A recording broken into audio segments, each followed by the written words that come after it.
Welcome back, everybody. I am Eric. This is Gary. Today we are smoking the RoMa Craft CroMagnon. We're talking about where doctors are kind of missing the mark a little bit these days. We're trying to define an end to the pandemic, if that's even possible, and talking about the downside of losing some weight. All that and more on Cedar Culture. Kick back and relax, it's time to shoot the shit. Hanging out with the broskies, Gary and Eric. Let the ash go long and the convo stay pure. That's Cedar Culture. That's Cedar Culture. That's Cedar Culture. Let's bundle these leaves and burn them and suck on them. Have you ever accidentally pictured a friend fucking? Accidentally? Yeah, well, maybe not. Hopefully not super intentionally. I mean, standing outside their room, hoping. I don't know why. Let me this way. You meet a friend of a friend and their wife, and you're like, I can't picture them fucking. I think I've said it in a different way where I'm like, how did that happen? How did those two people be like, that's what we're going to do? My brain's just a little bit more fucked up. I don't mean actually picture it happening, but more just somebody that you're just like, there's no way. It's probably because you saw my luscious lips moistening my cigar. I feel like, I hope I'm not the only person in the world that's had that random thought. No, like I said, I think it's just in a different way. How did they get together? A more socially acceptable way. So look at this beauty, bud. So what are we smoking here? We are smoking the RoMa Craft CroMagnon Mandible. I've seen it called a couple different things, but this size is a 4.5 by 60. I've heard it referred to as a Gordo and a Toro, but I mean, it's definitely in that nub category of short and fat. But beautiful Connecticut Broadleaf wrapper. I had that smell from the foot that kind of reminded me of that barnyardy hay. You love your hay. Well, I'm trying to take note of what I smell versus what I taste, and when I get that organic smell, I'm like, this could be a nice little journey here. Yeah, and I've had other RoMa sticks. So this is the CroMagnon, and the Mandible being the size. Right. And I know for both of us it was a little confusing. Once again, so I actually went to their website, and they list their cigars.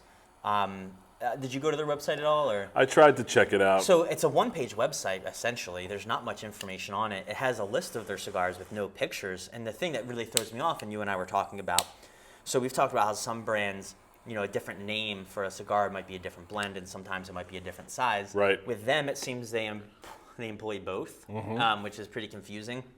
Because they have these sticks. So this is the CroMagnon, right? Then they have the Aquitaine and a couple others. But then within the CroMagnon, they have all these different shapes and sizes that are called mandible and knuckle dragger. But right. I don't know. But sometimes I don't know. Is knuckle dragger a size? Different blend or blend? Right. So for them, I don't know. I don't want to harp on the same thing. We harp on that every episode, but it's just bizarre to me. But I think it's just frustrating. Help us help you. Not even as let's say we never had a camera up. It's just frustrating as a cigar lover to be well, what did I like? Did I like the Vitola? Did I like the blend? What was that? Right. You know what I mean? I can't. It's hard to peg down and compare. Right. But again, I don't want to beat a dead horse. We talk about that every episode. And they have that cool double label thing going on where they have the white background and then the smaller band on it. But again, I love it, but you can't read it. Right. It's you can't. So when you asked me, you're like, hey, which size do you have? Or I have a CroMagnon Mandible or something like that. And I was like, I don't know, man. This is paper, and I think it's got a word on there. And I was lucky. Was yours in cellophane? Yeah, but mine had the sticker on the cellophane saying what it was. So mine in cellophane, I couldn't even read the label because they don't even write on it. It's weird. It's got a. It's embossed, but it's cool. Embossed. There you go. Using some. Blame it on the embossed Nova. So before we were starting this episode, I was saying how it just feels so different, and I honestly, what I think a big part of it is. Why? When you feel out of sorts, you leave your house and you're like, am I forgetting something? It's kind of how I felt, and I think it's because my pre-smoke ritual is off. But by off, I mean it's not fucking ice cold out, so I don't have a hoodie or That's really true. I didn't have to do this. I didn't have to plan, like every once a week, I FaceTime with Jay, who we mention a lot, and he and I have talked about it a lot. Once it went into getting really cold, we would joke about how it would take us 20 minutes to get ready to smoke together, because it's like, all right, I got to go grab this. I come out, and then I'm like, oh shit, I forgot a hat, or I forgot this, or I need gloves, I need a hoodie, and then I forgot. My hands were full because I had gloves and a hoodie, and now I forgot my drink, and my drink was inside. Like this whole thing. I was just curious, like for you. Like, are there things like almost like a checklist in your head? Like when I was a kid, before we'd ever leave the house, my dad had a checklist, and it would be, what was it? It was, and like hitting his pockets, it'd be like wallet, watch, like keys, snot rag, inhaler, testicles, right? Which is like a play on, I guess, that Three Amigos movie. They did that whole thing, right? So his was like snot rag, inhaler, testicles, this, that. So it's almost like that. Like, do you have a version of that for smoking? I do, and it actually, like, I didn't realize I did. And not even, before you even get to the ritual part, like, I've started to like my cutter and my lighter and this, and I'm usually not that guy. Like, there's always like, oh, I gravitate towards a certain pen at work or something like that. But it's not, I don't see it going into other areas of my life. But the time I left my little travel humidor at my in-laws, and like a week and a half, and I didn't have it, like, it just didn't feel right. Like, because you had to use a different cutter. Different cutter, different lighter, different everything. So you don't have a travel humidor cutter and lighter, and then the ones you keep at home. No, I kind of like I should. But I've always I haven't found one that I liked, like, to just kind of throw in there. Well, and it's tough because if you find a new cutter or a new lighter you like, then I like that. You want to use it. You don't want to put it in your travel. The hardest thing for winter smoking, Brian, who was on an episode. Well, hold on, we got to answer what's the ritual. So the ritual is making sure I have a drink, because that's always a bummer. Like if I wanted a cream soda and I don't have it, that's like a bummer, especially if I'm trying to pair it with something. Or if like my coffee creamer's out, like my wife got me into coffee, so if the creamer's out, I'm like, just throw just a little bit. Just it's. I think we talk about the culture. It's what surrounds and what makes the smoking experience. But cutter, stick, if my phone's dead and I wanted to like listen to music, or if I'm by myself, what I mean? That's a bummer. So if that happens now. So for me, right, like if that was in a scenario as part of my ritual, and like if I would normally listen to music, but my phone was dead, it's a non-starter. So I have to find a way, like whether it's run an extension cord or whatever. Do you have to do the same, or can you power through without the music? I usually go find my external charge, like my little external battery pack, and like literally, I forget what someone said when I went to smoke. Like, you look like a Boy Scout. Like, I got my charger, I got my That's what cutter, I mean too when I talk about forgetting stuff, because I'm like, I almost want one of those cool shaving kits, like the leather old school kits, and have it like rolled up and like. Yeah. This is my smoking kit. The thing is, I guess what it is the things are so disparate, right? Like, you're not going to keep your soda in that bag. It's still going to be something else. You're going to have to wash your glass, and that's going to be somewhere else. So it is the accumulation of all these things. I just thought it was funny because you said it was subconscious. Like, you're like, I didn't really come up with a ritual, but it developed, and that's exactly it. Like, I said to Jay the one time, I'm like, I don't know how it happened, but all of a sudden it takes me 20 minutes to get ready to FaceTime with you. And how is this? And we probably have rituals that we don't even realize, how we hold the hand we hold the cigar. Oh, 100%. Even my puff, like you don't even realize, like, oh, it's 2 ins, 1 smooth out, and a little retrohale. Like, you just do it. That's 100% true. But the winter really screwed us up. Because we have the little tent set up outside, and like Brian and I. Brian been smoking in there last week? Like, you've been doing it alone. Yeah. Has he been working crazy, or he's been working crazy because he works every other weekend, but he'll join me when he can. But then do I have propane? It's like another whole thing for the heater. Like we're out there freezing in a little Coleman travel tent. It's like packing for a week-long vacation to go out to the tent and smoke. And that's how I am coming out to the garage too. I'll send you pictures when it's like iced and almost fall down. I'm like, this is no bueno. I gotta go out there and clear it off. That's true. I was like, are you cleaning off the cigar tent? My wife's like, are you cleaning off the cigar tent before you like clean my car off? I'm like, I was just about to compare it. It's what's important it's here, like babe? when you know it's snowing on a Sunday night. Then like you have to get up 30 minutes earlier on Monday to clean the car off. It's like that. You're like, well, if I want to have a cigar and FaceTime with a friend at 5, I got to go out an extra 30 minutes early because I got to clean that tent off. But that's what's different, especially you getting into sticks in the summertime, like real hardcore. Mm-hmm. Dude, the hardest decision was open up the humidor and what stick did you want? Oh my God. What possibly 4th or 5th stick of the day, Oh, 100%. And when you're smoking 4 sticks in a day, because you can just grab one and walk outside in your flip-flops and underwear and just doesn't that change the if you're only having one? in every 2 or 3 days? Oh, you want to pick a good one? That's the thing. I went from smoking probably, well, I would say 6 days a week. Like maybe there was a 7th day that I was just really hungover and just didn't even feel like smoking. Blasphemy. So I would say I would smoke in the summer. I was smoking cigars 6 days a week, and probably on average 2 a day. Because a lot That's of a days, fair assessment. A lot of days would be 1, and then on the weekend I might have 5, like with friends around a fire pit. But now in the winter, I don't think I've had a 2-stick day in like a month and a half. It's been so cold, maybe 2 months. I think I've had 1 in and January. I've probably smoked 3 days a week. I smoke once with you, probably once with Jay, and probably once on my own. And that's probably good. I would love to see like the average cigar guy. Yeah. Because sometimes people are like, hey, once every 2 weeks, once a week, a box of cigars will last me a half a hold year. On. Now you said that, I had this thought the other day, and like I was so like that persona you just mentioned, the guy that smokes a cigar. Would say like the special occasion guy. Yeah. I was thinking about that. I wanted to bring this up anyway, so like you kind of hit it almost coincidentally. They don't call me the hammer for nothing, bud. But so It's beautiful. I feel like if you're a guy that smokes a cigar, and let's say it's a good like premium hand rolled stick, once every 30 days, I feel like one of these 2 things has to be true. Tell me if you agree or disagree. Okay. If you smoke a really good cigar once every 30 days, you either A, can't properly appreciate it, or B, you can appreciate it. And I want to know, why the fuck are you only doing it once every 30 days if you actually appreciate this and it's as amazing as it is? That's true. Why are you like that? So somebody that says, yeah, I smoke like once a month, and they're like, I love like a good Davidoff stick. Right. It's like, well, I don't know that you're actually tasting the same thing as me, because like if you were getting that full, I'll call it, for lack of a better term, that full like cedar culture, like that experience Ambiance around it. If you're getting that, how the fuck are you only doing this once every 30 days? You got to get your priorities straight. And that's kind of how I am. Like with I had that kind of conversation with Brian. Like there was a day we were both smoking, and he had a lot longer on his stick. I was like, dude, stay out of here. He's like, no, for me, it's about this. And he said it on our episode. He's Which like, I appreciate. and I appreciate too. But I think we've hit that like next level of nerddom. That could be an answer. Then I could appreciate that as an answer. Where like, so for like maybe they can fully appreciate it and appreciate the experience, but for them, have self-control. Well, self-control. But I was gonna say, for their experience to be complete, there has to be with a friend. Yeah. And maybe for us, like I like both.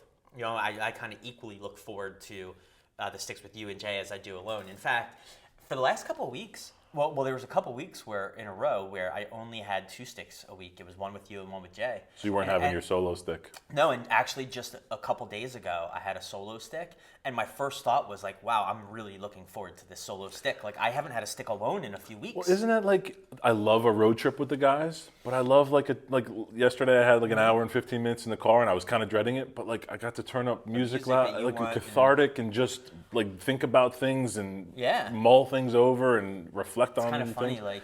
So there's things we like to do alone, and there's things we like to do with people, and then there's things. And then there's certain things that are fun with people who are alone. Exactly. Smoking a cigar being close to it's number 2 on the list. You know what I'm getting out of this? That I totally didn't expect. Are you getting any like smokiness? Not so much like a KFC or something like that, but a little bit of that campfire-esque smoke at all in there? Yeah, I think I am. I that to me might almost be the. I think I would closely correlate it, not the same thing as, but closely correlate it with like that barnyard smell you're talking about. But maybe like something that is a pre-lit barnyard hay smell maybe turns into that as it's burning. I don't know. But I do see what you're saying, and for some reason. And I don't want to call it like a KFC at all. No, it's not. Nothing was done to it. It's just whatever they used in here. It's sort of a good, like a drier smoke, dude. All right, so I want to keep this. I was telling you how I kind of want to use these episodes, our weekly recordings, as a way to keep myself accountable on my goals and stuff too. So, the weight loss thing is going great. The diet, Renaissance Periodization RP Diet app, it's awesome. Here's something that's kind of funny though. All of a sudden, you were doing walks for a long time, and then you've kind of taken a break for a while, and as the weather gets nicer, you'll pick back up more. And you already have been picking back up a little bit, getting back into it. I started doing it way after you, but around August, but I've been going consistent. Now, when I started doing it in August, I was not on any diet, so I wasn't losing weight. Frankly, I was doing those walks as a way to maintain my shitty status, so I could keep eating because it's pandemic and I'm not going out and working from home and all that. Right. Here's the funny kicker. Everything's going great, walking like all these 10 miles a day. Yeah, man, I see it. Now, all of a sudden, though, as the diet started getting more strict and the calories start getting a little lower, I have had to peel back a little bit on the walks because I just don't have the energy and stuff. And it's fine. I don't need it because I'm losing weight still and it's great. But now somehow I've lost weight. I'm walking half as much as I was. And I developed, it's not plantar fasciitis in my left foot, but it's similar. So anytime I bend over or move, I get like lightning bolts shooting in my heel. And I've got Baker's cyst on the back of both knees. So after I walk for a while and then I stop walking, these golf balls blow up on the back of my knees and my legs become too stiff to like straighten. Could it be for like 30 minutes. whatever the calories? Could it be something like I don't think so. Or is it the culmination of all the miles now? It's got to be the culmination of the miles now. It's just a funny coincidence that I'm like, okay, all of a sudden I get my diet in check. I lose 15 pounds, not 15, but almost. And now things are hurting. It reminds me of, and I don't know if there's any truth to this because I'm not a car guy at all, but I remember when I was a kid, somebody telling me, like, you have to change your transmission fluid every so often. But if you don't do it and you go like a decade without changing your transmission fluid, don't change it because it like shakes shit up. That's how I feel. I feel like my fat was like everything. It was insulating. It was like protecting. It was the duct tape that held my shitty body together. The weight of it was like was gravity, and the weight of the fat was like holding my body together like a star, like an earth with a gravity. I know exactly what you're talking about. My original car, again, not a car guy either. I know enough to kind of fake my way through, but something got flushed and all these problems. It was like the old stuff was sealing up the holes and it was like that's what it was. So I plantar fasciitis sucks. Well, so it's not actually plantar fasciitis. But it's in your heel. This goes into another little story from yesterday. You're also old as dirt. That's what it's showing you. Older, I know. That comedian, he's like, I wake up and I'm like, oh, that's right. My body hurts. I Google when I start getting this lightning bolt shooting pain, and it's not when I walk, not when I lift, not when I do anything weight bearing. It's only when I like kind of bend in a certain scenario, like essentially stretch my calf and hamstring. It happens, and just started like a couple weeks ago. So I Google, and what I came up with was plantar fasciitis, and the result of what it says is like stretch. I'm like, okay, so I stretch, but then I'm like, what's funny is the only thing that hurts it is stretching. So I'm like, that might still be good for it, but let me go to a doctor because it could also mean that stretching is like re-injuring a tear. Oh, sure. So I was like, let me go to the doctor. Dude, I go into this doctor.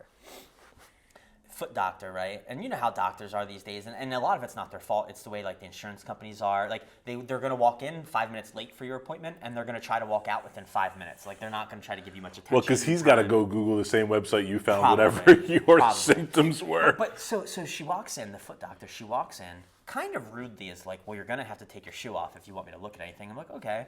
So I take my shoe off. She doesn't ask me my background. She knows my symptoms because of like. The questionnaire you filled out? Yeah. So she knows my symptoms or whatever. I'm sitting on this chair. She rudely tells me to take my shoe off. She grabs my foot and starts and stretches it and is like, doesn't even ask, like, tell me when it hurts. Like, not one of those. Just does it. I kind of jump out of my chair, like, still sitting down. And I'm like, that really, really hurts. And she's, like, not stopping. She's just doing it. She's like, okay. She's like, here, I want you to do that stretch I just did. I want you to do that 4 times a day and come back and see me in 4 weeks. And was about to walk out. And I was like, hold on. I was like, I'm not scheduling a follow. You didn't give me a diagnosis. Like, what's wrong? Right. Like, what's going on? And she's like, well, no. Actually, no. What I actually said at that point, I was like, okay. I was like, just so you know, I do stretch every day. And so maybe I'll do your stretches, but maybe instead of making a follow-up in 4 weeks, maybe I should do like 6 weeks. Because I do already stretch a lot. And so I don't expect improvement that quickly. She's like, well, obviously you've been stretching wrong. Like, rude as shit, like that. And I was like, how old is this doctor? Probably about our age. Maybe that's it, man. I was like, our generation just sucks, right? I know. I was like, okay. I was like, maybe I have been doing them wrong. But, and then it just kind of kept going the conversation. And I was like, she was like, all right, so make that follow-up. And I was like, no. And she was like, why? And I was like, you didn't even tell me what's wrong with me. Like, Good for you, dude. Most like, people are just like, oh, insurance. I was like, she was on to the next copay. Well, no, she goes, before she says make the next appointment again, she's like, she could tell I was like a little frustrated with her level of care. She's like, I mean, if you want, I can schedule a physical therapy. And I was like, no, thank you. I'm not paying another $1,000 for them to just have me do stretches too. The like, same that's all they awkward do. stretches. And she's like, okay, well, if you have access to all their equipment at home and you don't need a physical therapist, then fine. Wow. I was like, okay, never mind. And then I started putting my shoe on. She's like, no, what? And I was like, it's clear that you don't care about fixing this. I'm just gonna leave. And she was Holy like, shit, bro. she's like, well, she's like, well, and then it was back to the follow-up thing, and I was like, you can't, like, you didn't ask where it originated from. You didn't ask what I do, what my lifestyle is like. You when didn't it tell started me hurting, what I can do, what I can't do. You didn't tell me. You didn't ask like how this fits into my lifestyle. You didn't tell me what's actually wrong. So I don't even know how to fix it other than this one stretch you taught me. And you want me to schedule a follow-up appointment? Like, just so you can get, for what? She was on to her next copay, I'll do that man. stretch, and then if there's a problem, I'll schedule a follow-up appointment. But, like, no, I'm not just, like, dude, and it's insane to me the way these specialists are. But I get it. It's all the insurance companies and the way everything works. It's like the one time I think I told you about the time I had a butt doctor going in my butt 9 times before I finally found out he didn't need to do anything he was doing. It was just all about extending the copays. Bastards. That's frustrating, man. And I had foot, like, from walking and being over 400 pounds, I suffered in both feet, but my left one, man, like legit plantar fasciitis. And it took, I want to say, like 8 months to kind of just finally off subside. Of it, kind of, and stretching. Honestly, oddly enough, doing those stretches, but like my wife was real good about buying me orthotics. Just like being that heavy and walking, it was like, but a couple months into your shoes, probably they're done. I was like, wondering that about my shoes, actually. Well, remember from us running the mutters, it was like after the race, like really you shouldn't be utilizing those shoes if you're running. Like, it's with not the good amount for of you. miles I've been putting on my shoes, I wonder if even at 4 or 5 months old, if they're beat. I bet if you talk to most probably Google. track athlete, like if you, I'm sure Nike or whatever has a frequently asked questions, but most runners, it's like they're rotating their shoes enough, and once there's miles, it's like tires, man. Well, that's like, what I was gonna say. All I got to do is Google the mileage. And my weight. Like, dude, it just, even now, like, I wonder if there's a calculator that it's like your weight plus mileage tells you how long you're going to be. The good news is, me going from running to walking, like, our bodies were designed to walk. We're nomadic, we walk. Like, even at our size, we could walk, like I said, we would text each other, like, I see you're at 10 miles, I'm at whatever. Like, our bodies are designed to do that. Even they say taking some time off now that the weather's getting nicer, end your walks with, like, a mile with no shoes. Like, so your foot actually gets that flex. Oh, yeah.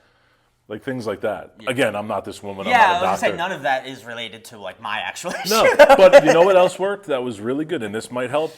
Get like a lacrosse ball, something hard that you can like stand on and roll around. Yeah, no, but it's not plantar fasciitis. Right. So that she said it won't help. So she said it won't help. Actually, I asked her if it would help, and she looked at me like I was an idiot and didn't say much.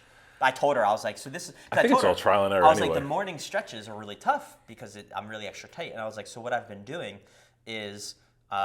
Before I stretch, I'll actually make my coffee, go to my stand-up desk, and just roll my foot around a lacrosse ball for 10 minutes while I'm checking email to kind of warm the area up before I stretch. I was like, is that good? And she looked at me kind of like, if you want. Like it was the weirdest doctor's appointment ever in that she was giving me no. At one point I said to her, I was like, can you tell me the specific muscles that are inflamed? And she treated it like I was challenging her to be a dick, and I was not. I was literally doing that so I could go Google it and actually learn something. In her defense, she specialized in the foot. No. No, meaning like, really, like. No, but you have this whole body, and she's like, oh, I'll take that. Oh, 6% of it. Yeah, you're right. Yeah, it's true. She's like, all right, the human body has 10,000 muscles. I'm going to go to the class that's going to teach me 4 of them. I don't want to deal with the rest of these. Like, really? That's fair. So her life, it's a little different than, I know. But honestly, I think you hit the nail on the head. Like, she's going from copay to like. On that note, see in 4 weeks. Your foot still hurts? Not trusting doctors at all when it comes to that kind of care. Have you ever had to do jury duty? I've had to report. I've never been the guy. No one's ever looked at me and been like, I want that guy to decide my fate. So I've only gotten called to go once, period. Even just the whole process? Like the whole process. Good for you. Once. And that was just like a year and a half ago. And in the selection process, you know, so I'm at this point, you know, you've got like 40 of you in the crowd and they're calling you up to like the pulpit. I don't know what it's really called. I think that's it. But, you know, and as they're trying to round out their jury pool, and I made it into the pulpit, meaning that like they had gotten to me, and now it comes time to like raise your hand if if you think you're disqualified, and if not, like you're on this jury at this point, Right. I guess. Or then they still have to do the being vetted by the prosecution, the defense. I guess I don't know. I've never made it that far. So, but it's funny. So, you know, the judges ask the people, "Is there any reason why you don't think you can whatever?" And you have somebody raise their hand, and they're like, "My work won't let me, you know, do this." And the judge goes, "What company do you work for?" And they say it, and he's like, "I've had people on my jury from that company. Not only will they let you do it, they're gonna pay you to be here. You're staying."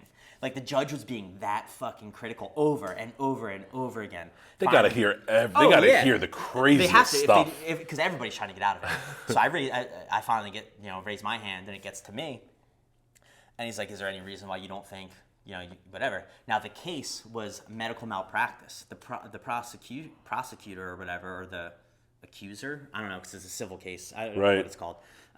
It's escaped me. But, you know, was a spouse of somebody who had died and was suing the doctor for malpractice. And so I said to the judge, I was like, "My wife just died from cancer about a year ago, and I kind of assume it's always the doctor's fault." He was like, "You're excused." Like, he didn't like He was like, "No, I've had..." All right. Everything else was like 100%. He was challenging everybody. I was like, "Yeah, I kind of just assume doctors are guilty." He was like, "You could go." That's a tough thing to challenge. Like, he's got to be a special level of dick to challenge that. Here's your sandwich, you guys. You can Well, go. I don't even mean because of the wife thing. No, I just but mean because of the. It's funny. I'm how like, set- yeah.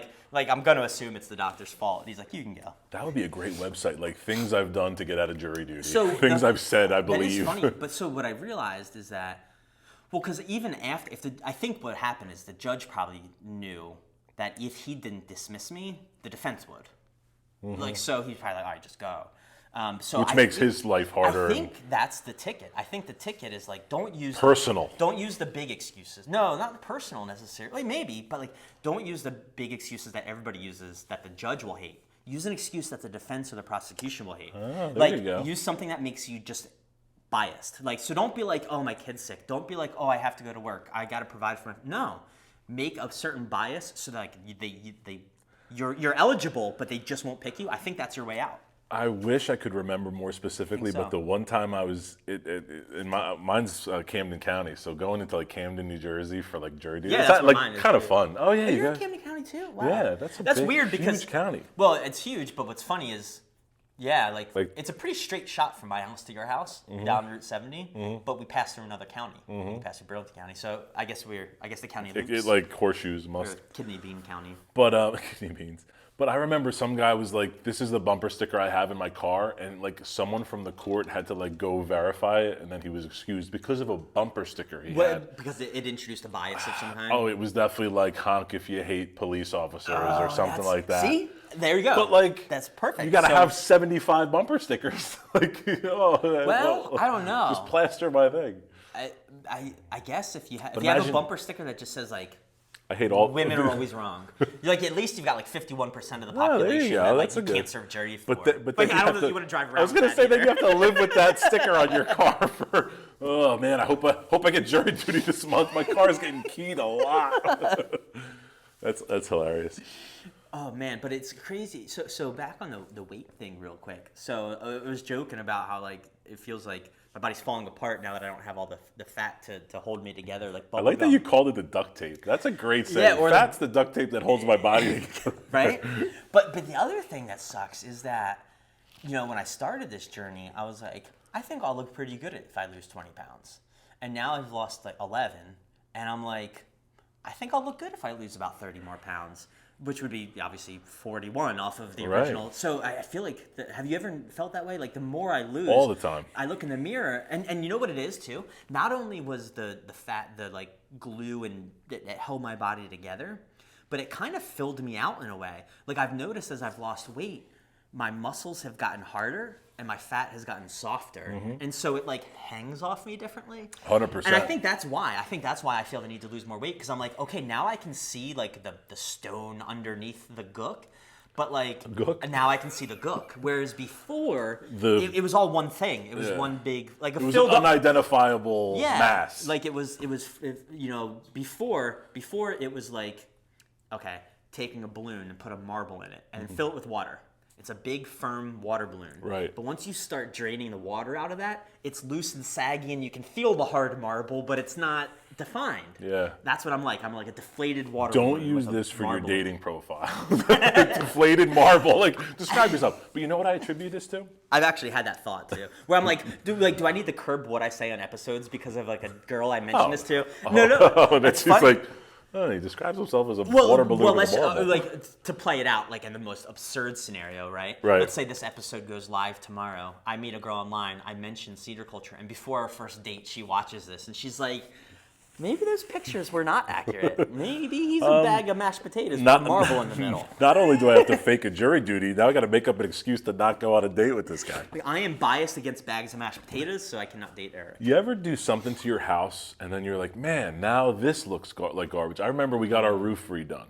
Then the siding looked terrible, and the trim and the fascia.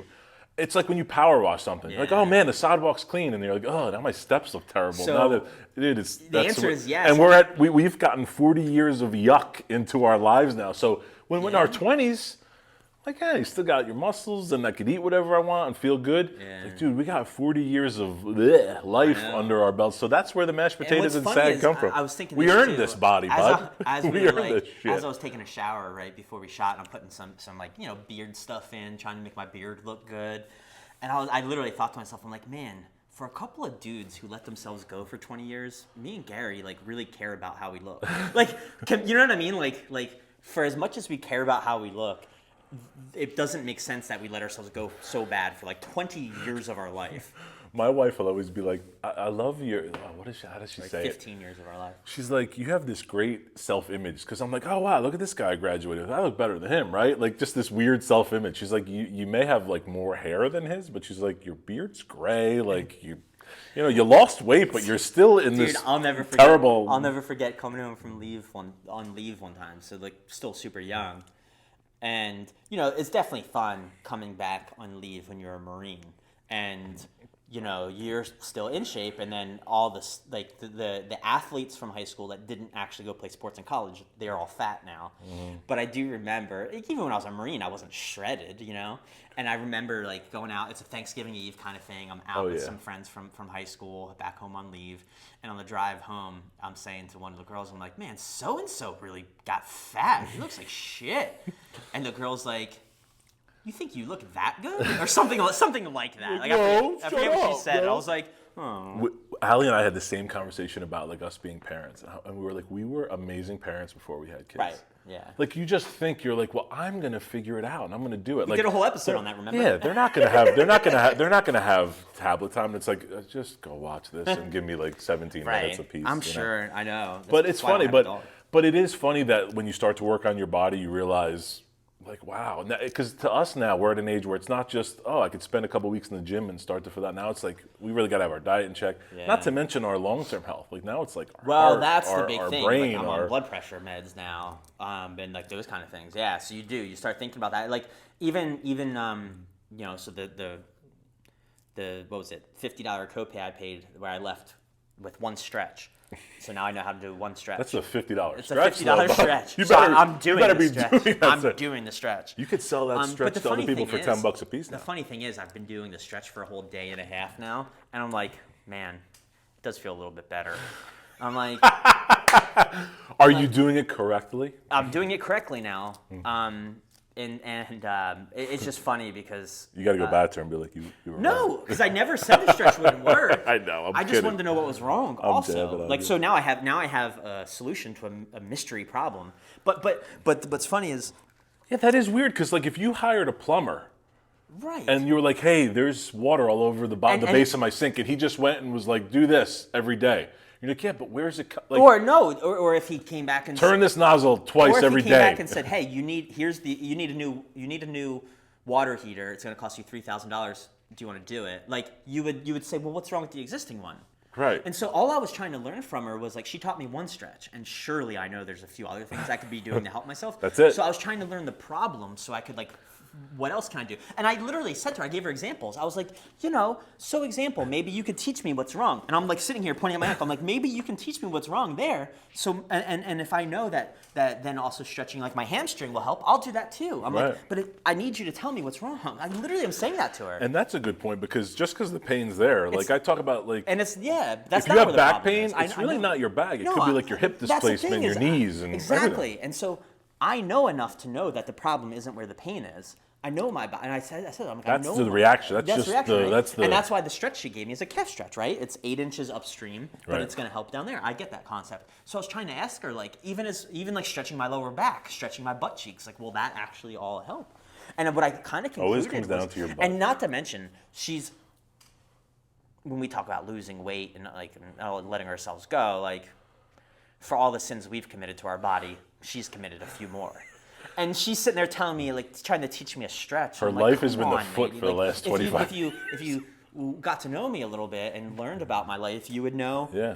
I actually have a subscription to a service where I stretch for 20 minutes a day. Yeah. You would know that, I've worked in the fitness community for a decade. And even if you didn't know that, how about, like, this goes back to it's sick care, not health care. Mm-hmm. Because if it was health care, they would talk to you about how to get healthy. Right. Not treating the symptom of pain. Because if I just wanted How to treat avoid it it in the future. If I just wanted to treat it, I would just take a ridiculous amount of ibuprofen every day. Right. Because that would also take fix the it. inflammation Exactly. away. But that's not what I want. I want to improve my quality of literally life. the reason why I went, I was like, okay, like Google is giving me some information, but I can't have a conversation with Google. Like I was like, I can't have a conversation with Google. We're getting close. So I was like, so let me go to a doctor who can I can explain like different things to. And it's just not what you got. And it's not what I got at all. It was she gave me, frankly, less than Google, really, because Google would have told me what's wrong and a solution. She just gave me a solution. That's funny.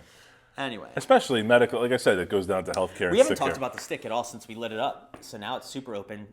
I must be the slowest smoker in the world because Jay is always a good inch ahead of me too, and you always are now. Which was I remember when we first started smoking in your pool, you'd be like, dude, were you always ahead, or you were always ahead?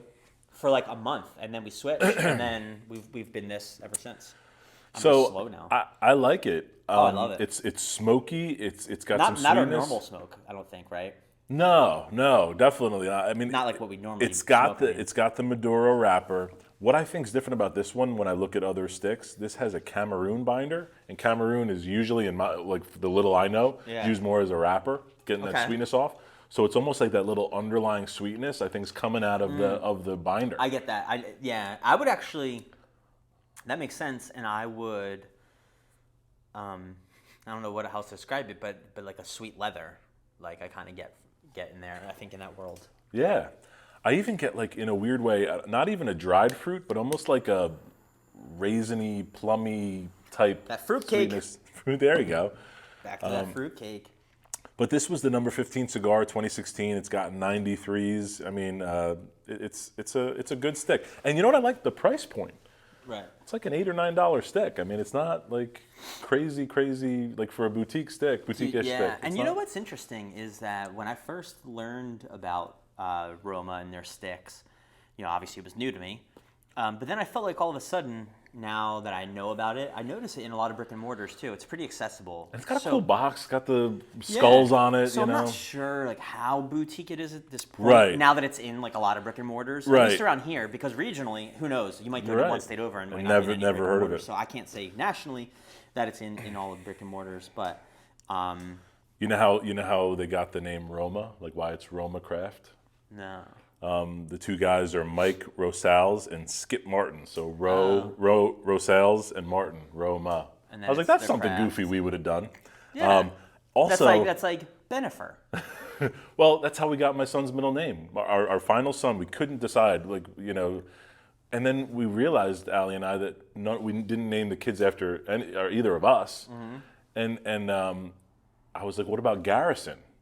Because it's Gary and Allison. That's cool. So Marshall's middle name's Garrison. Yeah. Because I was like, it's our last. We knew it was going to be our last kid. Yeah.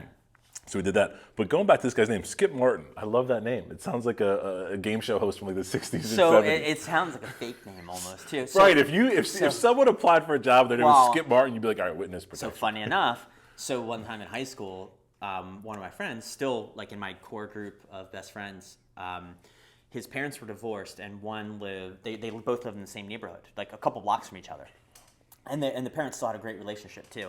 And so his mom went away, and she asked his dad, again divorced, asked his dad to just like drive by every day and just make sure things look right. So my friend took the opportunity of his mom being away to have a party though. And so I was supposed to go. The only reason why I didn't go is because there was, my girlfriend at the time, none of her friends were going, and you know how like girls can be, especially at that age. It's like, well, are any other girls going to be there, and yada yada. So I didn't get to go. But what happened was, so they're there, and apparently it's like 8 dudes or something like that at this time, and it was early, like it was just getting started, right. And a lot more people were going to be coming, and they're in the house with the lights on. Just in the house, and somebody said like, "Oh, Flip, your dad's driving by the house," or he saw his dad drive by like through the window or something, and like real quick, oh shit, turn the lights off. So his dad doing the drive-by sees lights on and sees him flip off, so he calls the cops because he knows that his ex-wife is gone. So what do my friends do? They don't know what to do. Like, what you should do in that scenario is you open the door to the cop and you say, "Hey, I fucked up." But what do they actually do? Everybody runs up into one bedroom upstairs and shuts the door. So the cops, the least suspicious thing ever. Exactly, dude. So now at this point, the cops are there. The ex-husband, my friend's dad, lets the cops in the house. They're clearing the house. They make their way to this one bedroom where they hear people inside of it with the door closed. So they bang on the door. My friends open the door to a gun in their face, like. The cops were clearing a house. Like think about how quickly and easily that could have, if a cop had like a itchy trigger finger or something like that, right? Like it's kind of crazy. Very. So the cop asks the dad, "What do you want us to do?" And the dad is like, "Teach him a lesson." So they take all the kids to the police. No way. To the police That station. sucks. And then one of my friends, when asked his name, gave the name Al Martin, and that's why. I said Skip Martin. And the funny thing is, apparently, like the whole ride to the police station, he was singing "Bad Boys, Bad Boys." There you go. Just a bunch of like upper middle class suburban kids doing their worst. I think I told the story here, or at least I told you. As an adult, my parents were away, and my dad was like, "Hey, check on the house." And I remember being like, they're away. I'm going to do some work and clear out some of my old CDs or whatever it was. And I couldn't remember like the alarm code in time, but didn't realize it. And I'm down the basement, so I don't hear the phone ring for them to check. They send them, and my dad calls. He's like, "Are you in the house?" I was like, "Yeah." He's like, "All right." He's like, "The cops are on their way because the alarm was going off for too long." I was like, "Oh, I'm so sorry." I think he gets fined. So my dad talks to them, and he's like, "Hey, listen, my son's in the house." Yeah. So like, okay, but we still have to. We're obligated to go. So I'm like, "Did you go outside?" Like I would go outside. That's what I did. Yeah. As the police, 2 cars actually came. One was already there, walking towards the house. Adult me leaves the house to say, they draw the gun. Because in their head, my son's home. They're thinking 10-year-old. Exactly. 400-pound me walks out. And I was like, I'm the son. But it's like, again. If you don't believe me, look, I'm peeing myself. How quickly that could have been disastrous. Yeah. Then literally, I showed him my license. I'm like, me and my dad have the same name. It was just one of those oh shit moments. Dude, what I would have done, I would have gone outside immediately too, just to try. I figured I was gonna wait for them to be like. And it's better to, I think, in my mind, it's better to have that interaction out front in the open where the cops just feel less threatened. 100%. Like that was my thought. Was like, if you're inside, the cops are automatically they're in a space where they're threatened, and like I would. And as I retell the story to my dad, he was like, "Oh, I probably should have said like my adult, larger than average son. This. What did you do to the boy? What did you do to the boy?" If you see somebody and you think to yourself, "That's definitely the guy robbing the house," that's my son. If it looks like he put on half a gorilla suit, that's my son. But like how easily that could have led to just horrible, horrible things. So we're kind of getting towards the end of the stick here, and I have a topic I want to hit to sort of wrap the episode up. Absolutely. I'm liking where it's going from this midsection to the last third, though. It's good. I'm going to ask you a question that starts with a when, but I don't want you to answer it with like a date or like a 3 weeks from now. Okay. Answer it with like an event. Like when this triggers, that's the answer. So as an example, I might say like, how do you know your son's a man? And it's not like in 5 years, it's like when he grows pubes. I don't know. So it's like when an event happens. Okay. When are we out of the pandemic? Wow. That's a great question. When I can go into Walmart and not worry about like did I forget my mask? Like, is that ever going to be a thing? So what you're saying is like when we don't have to wear masks anymore. When I don't have to, like, when masks are for if you feel comfortable wearing one in a situation, you're allowed to, but you don't have to. Does that make sense? So yeah, I think so. So when you're saying so you're saying like number one, when the governor says you don't have to wear masks, but then past that, some people might still wear masks. And so you're saying like when both the governor says it's okay and everybody feels okay? Yeah, or if we go into a place and you're like, hey, I'm gonna see a friend of mine, I'm gonna just for my own mental safety, I'm gonna put a mask on. But in that scenario though, the governor has already said we're good. Governor said, yeah, the mask's lifted, just where I could see people's face again. That's when I'll feel like that back to normalcy out of the pandemic type thing. Okay, that makes sense. Now, what happens when that happens? So you said when you feel comfortable, like not wearing a mask. What about when the guy on the corner, you feel comfortable, I feel comfortable, the governor said it's okay, but the guy in the corner feels like he still wears a mask? I'm okay with that because I've been in situations where I've seen people like just for their own protection or being respectful to others don't wear one. You know, where I guess where it's not mandatory. Is that the right word? Well, so then that's the governor. That's just when the governor says there's no more masks. So here, let you off the hook. I guess when enough people are vaccinated, it feels. I'll let you off the hook. This is where I think our country is falling short when it comes to the coronavirus and this pandemic. It's like a basic tenet of any business, right? If you want to achieve something, you got to set a goal. Yeah. And our country hasn't set a goal that we've all aligned on since the beginning. No, wait, that's not true. And I'm going to get into that. And that's why it's funny. We did. In the outset, our country set a goal. And this is where I was annoyed. When it was flatten the curve? Flatten the curve. My father-in-law said it all the time. I said it back then too. When do we? I'm like, okay. Schools, this. So like. It was to make room in hospitals. That really. was it. That was the goal. And we were told when the curve is flat, like that's what we're trying to do. And we were told, look, we're not going to eliminate the virus. Let's just flatten the curve and then we can go back to normal. Now, I completely understand and accept that goalpost has changed. At the time, it annoyed me that it changed. But it's never been redefined. But we need a new goal.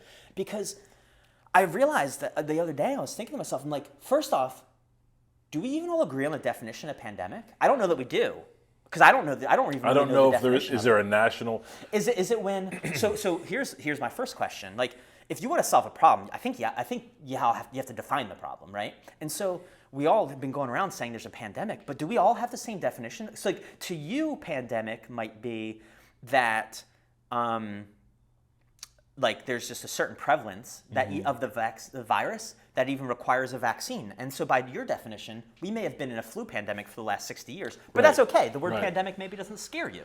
Whereas for somebody else, the word pandemic is the scary word, and like we need to get out of this pandemic. And if so, like what is the definition as a country? What are we actually fighting towards? I know Biden has laid out the 3 million vaccines a month, which is great. That's a short-term goal. That's not like the goal. That's a milestone. Right. But it's not like we're going to get anything. And the reason why, here's where I'm really boiling it down to is I think this is why it's become so political.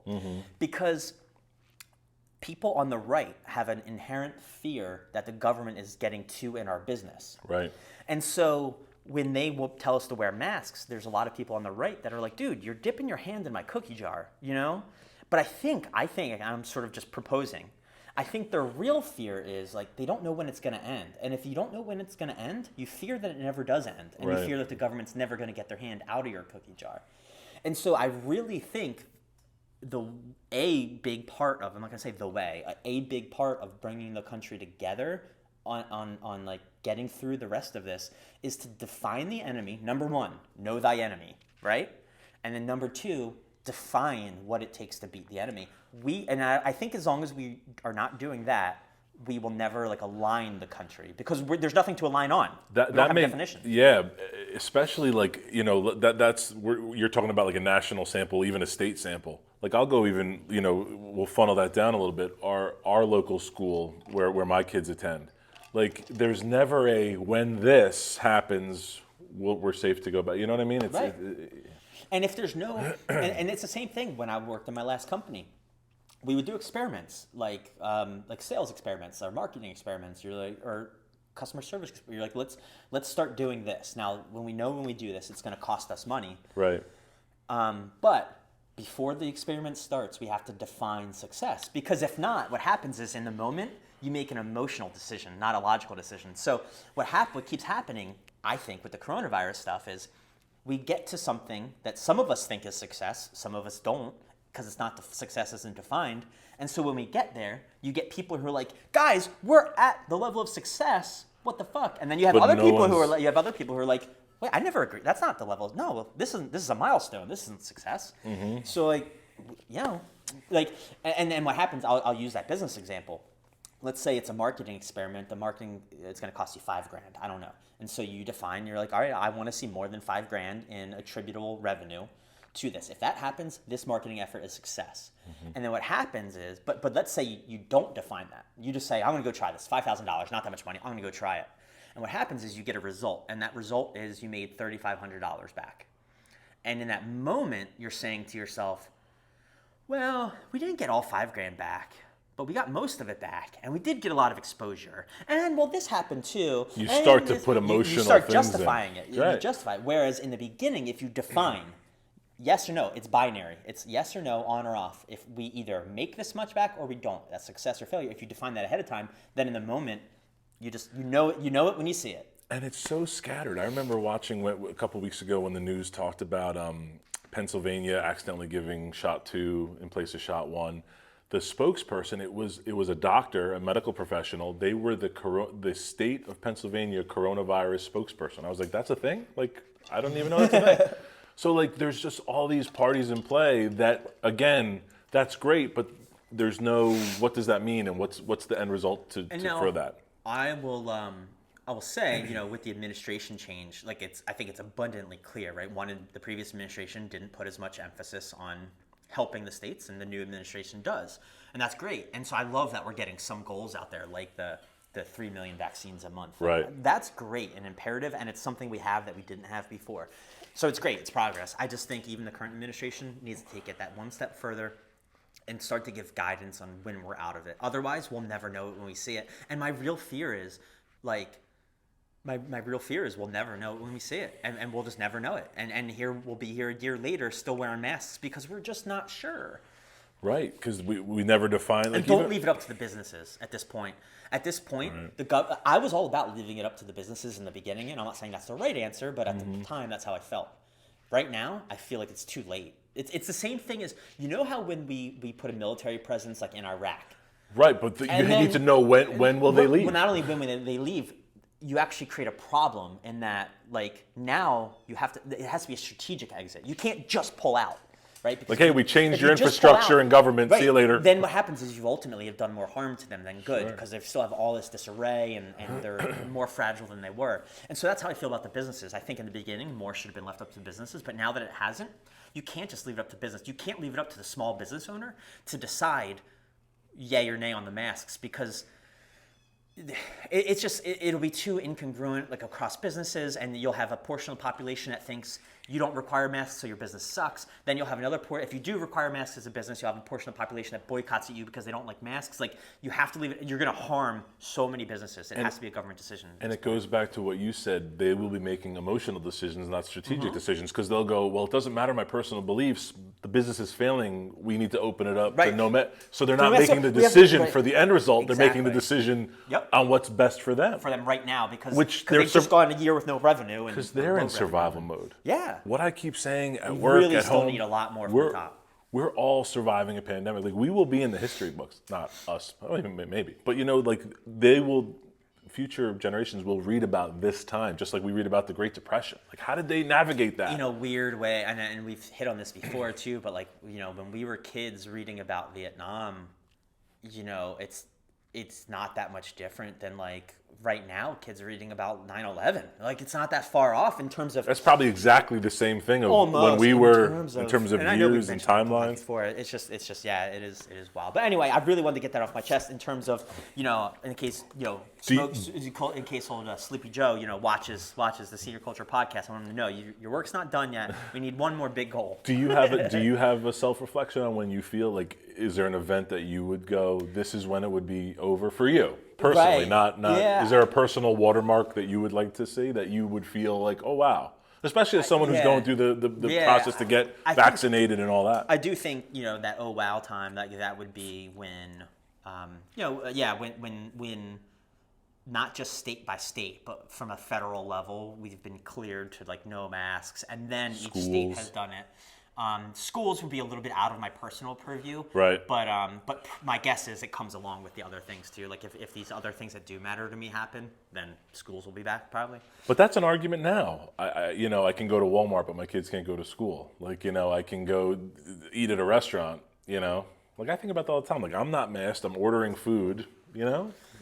Yeah, It's tough. Again, this could be it is tough. a month-long conversation. It'll be interesting. There's going to be a lot of studies, I'm sure. Anyway, man, any last tasting notes before we move on?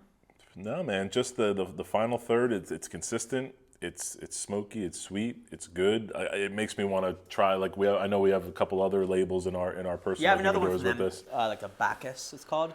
I saw that one, and then we had that both one, yeah. have the Aquatine. That I think might I've be a had nice one of those before, but again, it's been a while. But definitely, I knew I was excited for today, even though I've had one of these. I just couldn't really remember much about it. Yeah. I knew we were gonna love it, and we do. And I have a good sneaking suspicion that we'll love the rest of Their RoMa line Craft is going to be like this, yeah. All right, man. Another fun Saturday episode. Love wait, it. you didn't mention real quick. Today just happened to be National Cigar National Day. Cigar Day, As, February 27th. We should. That's great. yeah. So happy Worth noting. Happy National Cigar, Cigar Day. Day. For sure. from us to you guys. And as always, long ashes. Stay smoky, everybody. Thanks for checking out the Cedar Culture Podcast. If you'd like that episode, go ahead, tap, like, follow, subscribe, whatever it is on your platform of choice. And if you are on YouTube, hit that bell as well to be notified of new episodes. It really helps us out. We appreciate it. And then don't forget to head over to Instagram and Facebook and follow us as well. Do it. Do it.